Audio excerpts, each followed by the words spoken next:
In what is not a shocking development, a major Fred Meyer. It's an anchor tenant for a big shopping mall. It's closing up in Portland, Oregon. Virtually none of the media is admitting that the primary reason is it's in a really sketchy neighborhood and there's a lot of shoplifting going on. We're going to dig deep. Let's see what we can find. Here we go. Okay, we're going to skim through the first 3 articles. There it is. There's Fred Meyer. If you're not familiar with Fred Meyer, maybe you don't have Fred Meyer in your neighborhood. It is a one-stop grocery store, outdoor, sporting goods, you name it. It's got it, right? I have one. Well, it's just down the street from me here. It's 156 and 134, so 22. So a mile and a half from me is where it is. And I go there pretty often. Do I like going there? No, not really. Because it always just feels kind of, no. It's a specialist in nothing. You know what I mean? At least when you go to Home Depot, you're like, I kind of know what I'm getting there. And Fred Meyer, yeah, they've got groceries. Are they great groceries? They're okay. Their organic stuff isn't bad, but I don't go out of my way there like I do to go to Trader Joe's. Whatever, right? Fred Meyer plans to close a store that anchors the Gateway Shopping Center in Northeast Portland. Here's the corporate speak, right? Transparency. We just need some transparency up in here and we're not going to get it. This closure is part of a larger company-wide decision to run more efficiently and ensure the long-term health of our business. Just not this one right here. We're closing it because those bastards have robbed our store blind. Yeah, they're not saying that. You're just saying, it's a difficult decision to make, and this is what we're doing. Fred Meyer didn't want to say when or why it's closing the Gateway store specifically, but shopping center has appeared increasingly desolate in recent months. Not a shocker. Big tenants are leaving. Kohl's has already left. Kohl's closed its Gateway store earlier this year. Its only Portland site and one of 27 locations it shuttered nationwide. Oregon retailers have endured a difficult stretch since the pandemic began as shoppers shifted to online shopping and stores coped with shoplifting and inflation. All right, so here they're trying to make you feel like this isn't just Oregon, even though it names just Oregon. This is everywhere. Everybody's experiencing this. I mean, inflation hit everybody, right? But in particular, when you have stores that are in areas which are problematic, and I have it on record from a man in blue, former man in blue, Ronnie James Dio, that this isn't a great neighborhood. And kind of knowing my map a little bit in Portland, this ain't a great neighborhood. It's not terrible, but it's sketchy, right? It's sketchy. It's got a bunch of people that steal and buy drugs, and The Oregon Employment Department noted Wednesday that retail jobs have been in prolonged decline, dropping by 4.5% over the last 3 years. So let's get off on a tangent. We'll go look at that instead of why Fred Meyer's closing. Walmart closed 2 Portland stores in 2023, and Target closed 3, citing theft. Nike and REI each closed Portland stores too, likewise complaining of security issues. That's what you've got going on. And so with Fred Meyer, there was going to be a merger between QFC and Albertsons. Big grocery store merger. Didn't happen. Antitrust, just couldn't put it together. Didn't happen. And then Fred Meyer said, as a result of that, well, we've got to cut some stores. And which ones are they going to cut? They're going to cut the ones where there's the greatest likelihood of somebody, getting accosted inside the store. Something bad happened in the parking lot. Something along those lines. On top of already known shoplifting. My Fred Meyer, just up the hill from me here, it has people at both the entrance and the exit watching to see, not security people, but just a body there. And then you've got these, multiple gates that you got to go through. You've got all kinds of shoplifting stuff going on. They've really ramped up. Does that stop the shoplifting? Nah, because if people just walk in and walk out, nobody's laying these folks out and saying, hey, no, you can't stop. You can't steal.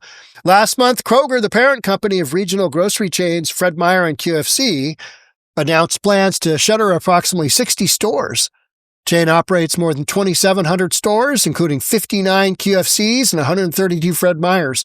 All right, so we learned nothing really other than there's been a little bit of problem with these other stores, but this one here, I mean, yeah, it's all good.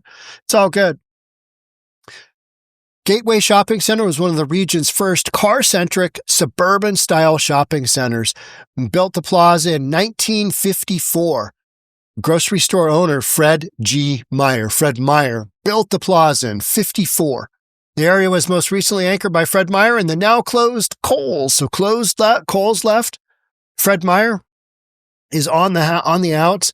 Get this. This is really super interesting. If you're in real estate.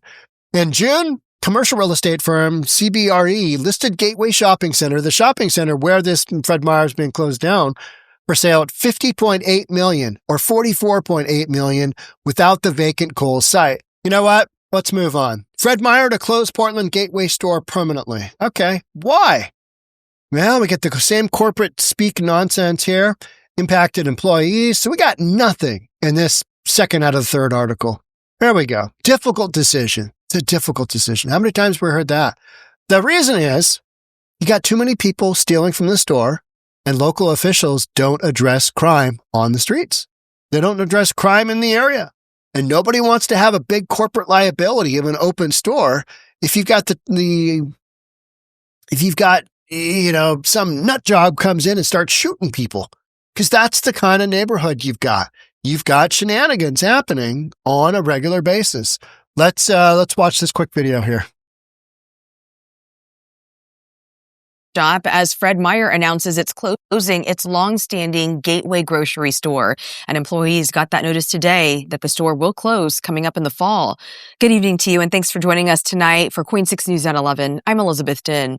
This announcement comes after years of crime in that area as well. Now to Ariel Yakabazi. She joins us live from downtown Portland. Ariel, this is going to be such a huge loss for the customers there. Yes, Liz, the folks that we spoke to today are absolutely devastated, especially considering they'll have to find a new place to buy their groceries. I cannot believe it. Once a symbol of hope for economic growth in the Hazelwood neighborhood, the sights and sounds of the 71-year-old Gateway Fred Meyer store will soon be no more. This is a big deal. The middle mark of everybody's travel on the bus, especially on the bus. Employees telling KOIN 6 they got a notice of the store closure on Wednesday. A Fred Meyer spokesperson later confirming they will close this fall. They say in part, quote, "This closure is part of a larger company-wide decision to run more efficiently and ensure the long-term health of our business." When I have to go to Walmart, I live by the airport. But I come here because it's closer me getting home to like grabbing dinner or whatever. KOIN 6 has reported on several crimes near the Gateway Kroger store. We've covered barricaded suspects inside the store, even former managers sentenced to prison for stealing thousands of dollars. Most recently, though, a father of two was shot and killed while trying to stop a robbery in the parking lot in January. I spoke to witnesses days after the shooting. I can't imagine sending my husband to QFC or this Freddy's and not having him come home. And just last year, a report showed 80 shootings alone in the Hazelwood neighborhood. I usually hear gunshots, some kind of violence, some types of violence, people arguing, stuff like that. I see different things. While neighbors aren't necessarily surprised by the high crime, they're shocked by the decision to close the staple store. Fred Meyer's, we need it. No, you're not going to get it. And Liz, while I asked the spokesperson if crime had any reason behind, or crime was the reason rather behind the closure of the store, I didn't get a response back to that email. But in the meantime, the store is set to close in mid to late September, but we did not get an exact date. Reporting live in downtown Portland tonight, Ariel Yakabazi, KOIN 6 News. Yeah, and it's going to be tough for the people who live and work in that area. They have to look for another option. Ariel, thank you. So huge impact to the Northeast Portland community. This is one of those stores. It's been there literally forever. And I think people just take it for granted. And then at some point in time, it just becomes a statistic, a business statistic. Well, the neighborhood changed. The The folks that live there, that changed. Demographics changed. Financial, folks that are wage earners there, that changes. It all changes over time. And you finally get to a point where after you heard those last few stories, if somebody gets murdered in the parking lot, yeah, that is where corporate, who takes a 10,000-foot view and says, you know what? All these ones with the criminal statistics or shoplifting or whatever, we don't need them. We're going to have to close stores anyway. So what's our criteria? Well, it's the ones where we've got the most liability.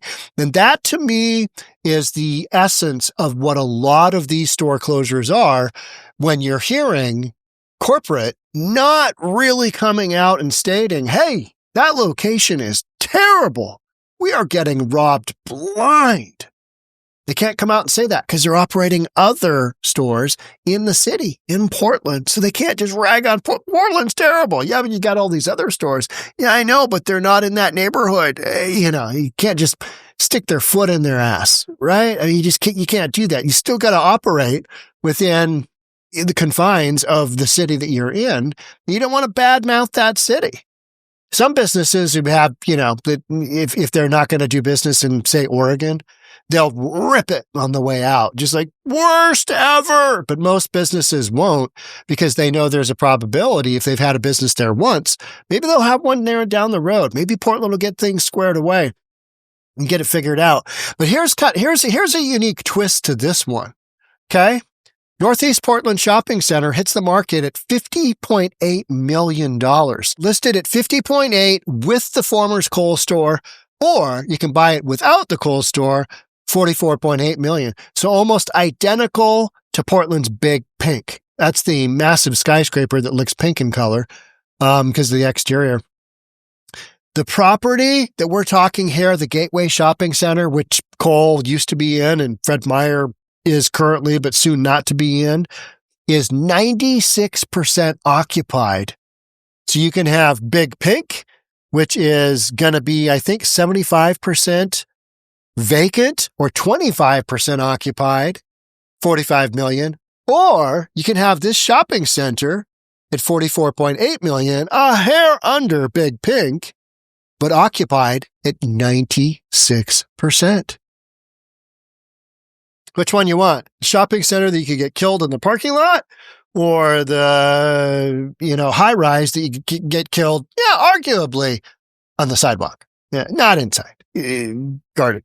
So, the numbers and what this is showing is that in the suburbs, you've still got really strong demand for small commercial properties. And this is one of those malls where two big stores, Kohl's and Fred Meyer, have occupied them. And that's why the owners are probably trying to sell before before Fred Meyer made its decision, whatever. So yeah, just the disparity between this massive skyscraper in Portland, one of the biggest buildings in Portland, selling for about the same price as a mall that's had murders in its parking lot, along with, embezzlement and a bunch of other stuff. And it's in a known sketchy area, but because it's 96% occupied, you've got that cash flow coming in that makes sense. And that's what people are buying. They're buying that cash flow.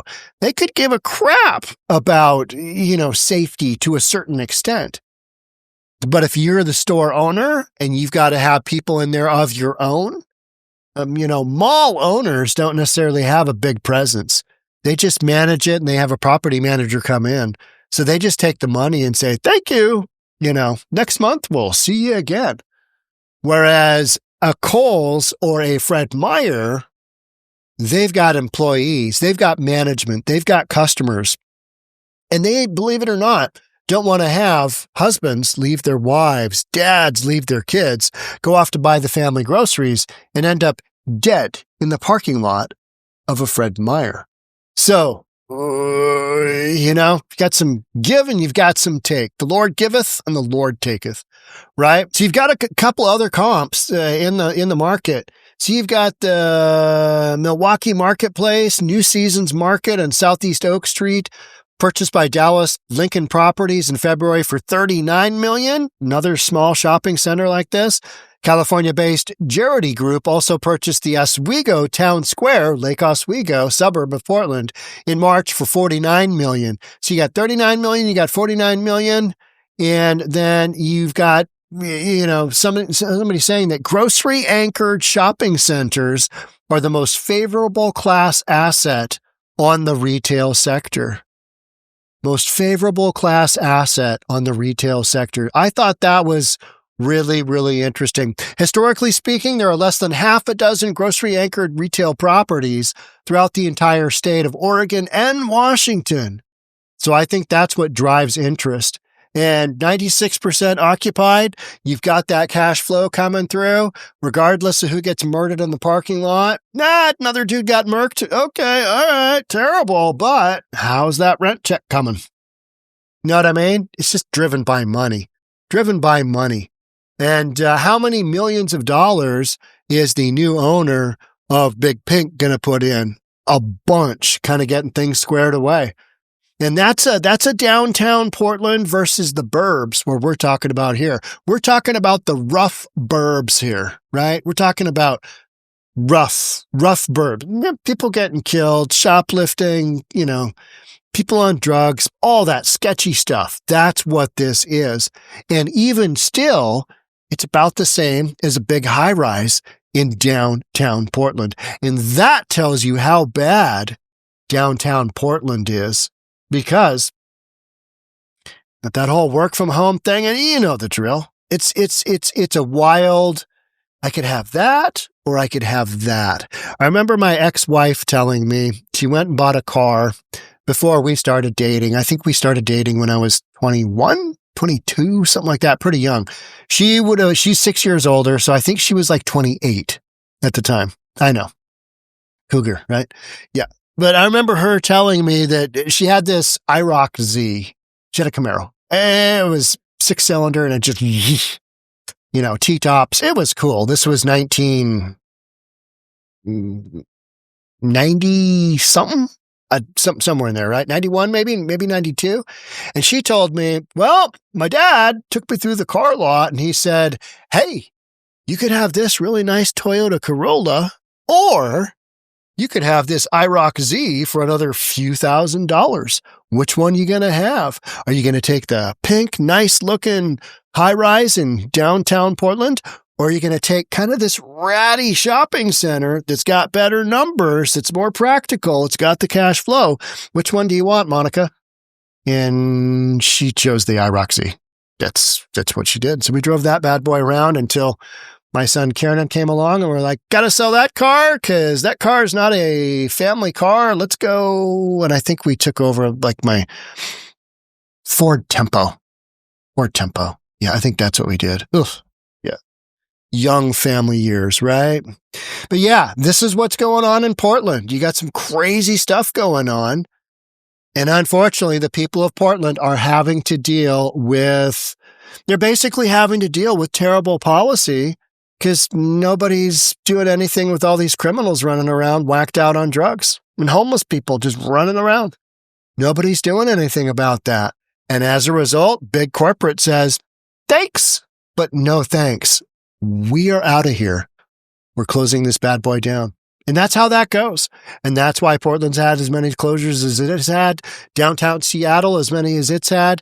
Downtown Portland, as many as it's had. San Francisco, same thing.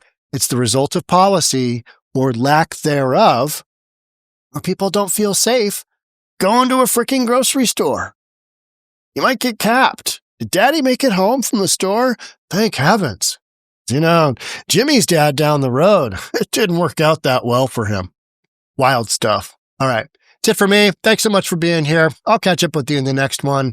Love to have you subscribe, hit the notification bell, all that good stuff. And I'll see you in the next one. Bye for now.